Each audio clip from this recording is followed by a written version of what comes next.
Hello everyone. So I'm reviewing another book by Julian Baggini. This one is How the World Thinks. A global history of philosophy, bold and fascinating according to the Financial Times.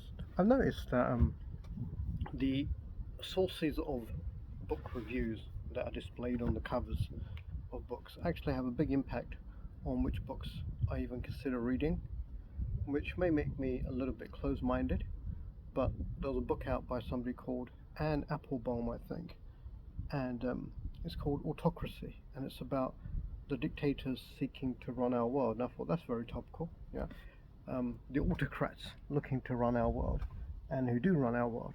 But then I read through it, and it mentions Iran, and it essentially mentions everybody but the West. And I thought, well, that seems a bit skewed, given what's going on in the West. And then I saw that it had won the Telegraph Book of the Year, and that made me instantly conclude, well, it must be a load of biased propagandist bullshit, and so I put it straight down. So that's why it's worth pointing out that this bold, fascinating review is by the Financial Times. The Financial Times, who I do think are reliable and aren't really just a propaganda sheet for fascists or anybody like that. So I think it's a good book as well, so never mind the Financial Times. Let me read you the back of it. Enlightening, perspective shifting, mind expanding, a superb tour through world philosophies with an erudite and friendly guide. That's by someone called Sarah Bakewell, who I've not heard of, but I do like Bakewell tarts, so I'll give that the benefit of the doubt. I used to eat so many Bakewell tarts, no wonder I was so overweight. Anyway, in How the World Thinks, Julian Baggini sets out to expand our Western-centric understanding of philosophical thought, exploring the philosophies of Japan, India, China, and the Muslim world, as well as the lesser-known oral traditions of Africa and Australia's First Peoples. That was a very good section. Offering deep insights into how different regions operate and their commonalities as well as their differences, Baggini shows that gaining greater knowledge of how others think is the first step to a better understanding of ourselves. By Scotland on Sunday. Timely and important, this ingenious and open-hearted book is about the art of living well, something the West philosophy has often neglected. Engaging, humane, Baggini's self-awareness, acuity, and willingness to listen and learn point valuably away from parochial myopia and towards productive dialogue. What a good choice of words that was. The Guardian. And then from Art's Desk, fascinating and unexpected, a dazzling kaleidoscope. Maybe if you're smoking something strong while you read it, it would be a dazzling kaleidoscope.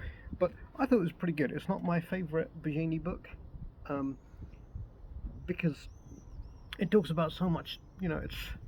It's descriptive more than it is instructive, and there's nothing wrong with that. It's just not the kind of thing I have grown to expect or enjoy from Baggini. But one of the things that did come out of it was how in the East, so in and you can call this a majority of thought, right? Because East Asia, China, Japan, Korea, etc., contains 25% of the world's population. The Indian subcontinent, so that would include India, Pakistan, um, Afghanistan, and just kind of the bottom of the Middle East, I guess. That contains a quarter of the world's population, so there's a half of the world's population. And then you've got the West. Now, if you include Western Europe, um, and you include North America, that's basically about 12% of the world's population. So the idea that Baggini points out that in a lot of Western universities, they don't even mention anything apart from the Western philosophers, starting with people like Aristotle and onwards. Of course, Aristotle was killed uh, by the Greeks, Greece's greatest son, killed by the Greeks because of his corrupting ideas. Because back then everything was either Hellenistic or Christian, and the Christians, if you said anything they don't like, basically killed you. And same with a lot of religions. And there was actually an exception to that, which people won't like to hear. The Muslim world tended not to kill its thinkers. Um, the difference between the West and the East, I found that very interesting in terms of how they see the world, how they actually think about things, and how they believe things. So, in in Chinese philosophy, that would be Chinese, and that would be Japanese, and that kind of portion of the world, right? That culture of the world. Um, Ritual is very important because the world is viewed holistically, so nature is not something to be removed from mankind, you know, and studied by mankind, but mankind is inherently part of nature, and so it's whole, it's holistic in that sense. So even if you look at art from China or from Japan, thousands and thousands of years before there was really anything apart from before there was anything apart from cave painting in the West, there was art there. And the tradition has remained in that most of the art features nature, but it will be of birds or mountains or landscapes. Everyone knows the famous Hokusai paintings of the wave. But somewhere in there you will see mankind, but usually small, maybe someone walking down here or a bridge out here in the river. Whereas in the West, it's portraits, it's objects, landscapes came maybe in the 17th century or something, or religious figures, whereas you don't get so much of that in the East. And in fact, even the term Buddha does not refer to one person, but a Buddha is simply a religious person. The original Buddha was called Siddhartha. Um, that's a different story, but that's mentioned in here. One of the things he also raises in here is China. China, most of Asia, but particularly China, and then Babylon back then, Iraq and everything, you know, was centuries, millennia ahead of the West in terms of their thought, their ideas. So why did science, which is now considered, sort of the almost the centerpiece of, well, let's not talk about democracies, because democracies are all just kind of masks for dictatorships and warmongers now.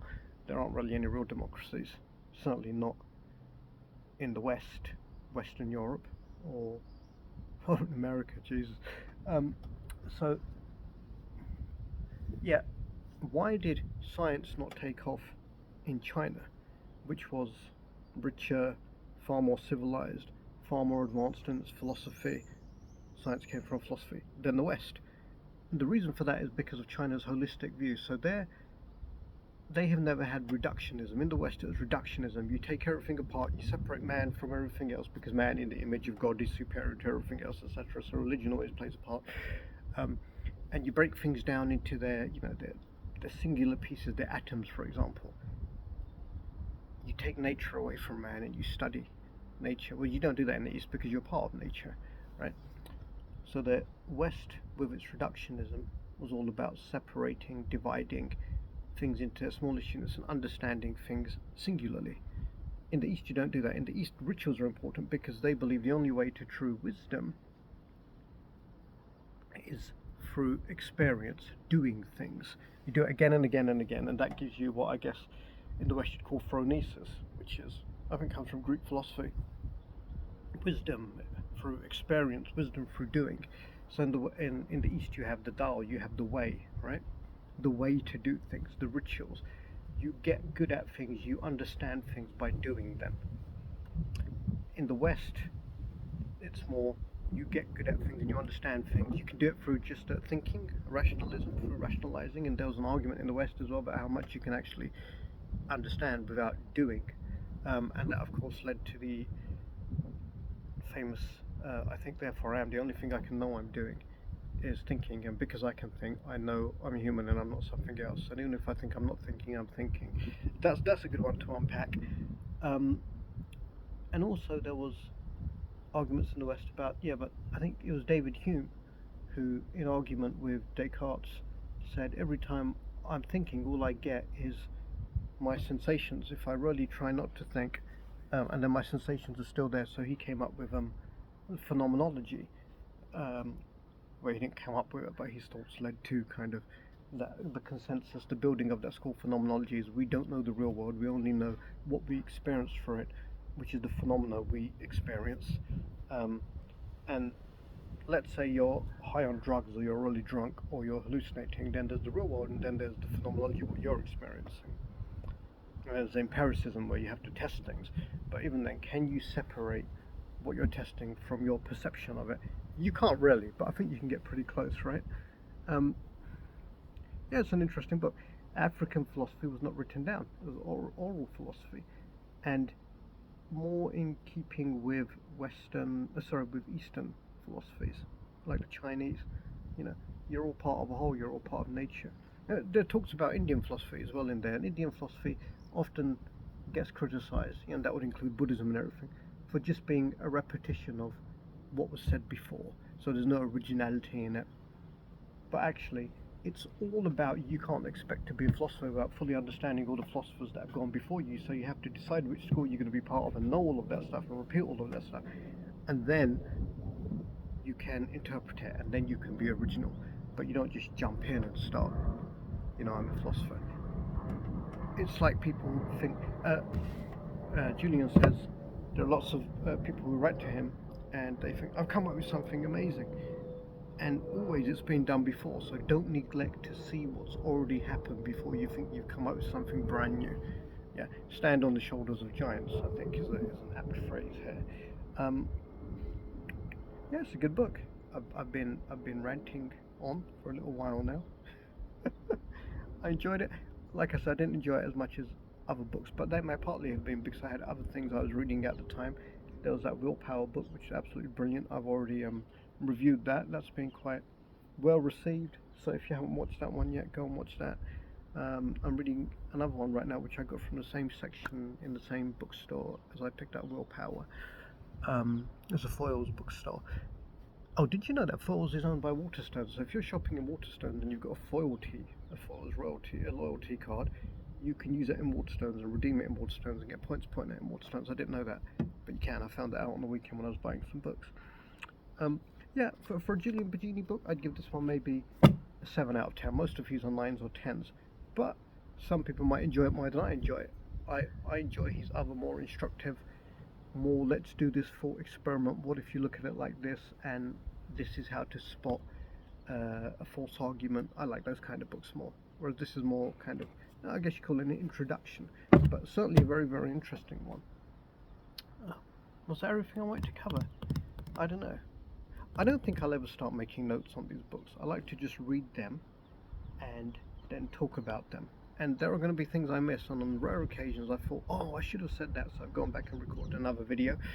Do you think it would be improved if I did it another way, if I made notes? Because I wanted it to come across as just a conversation.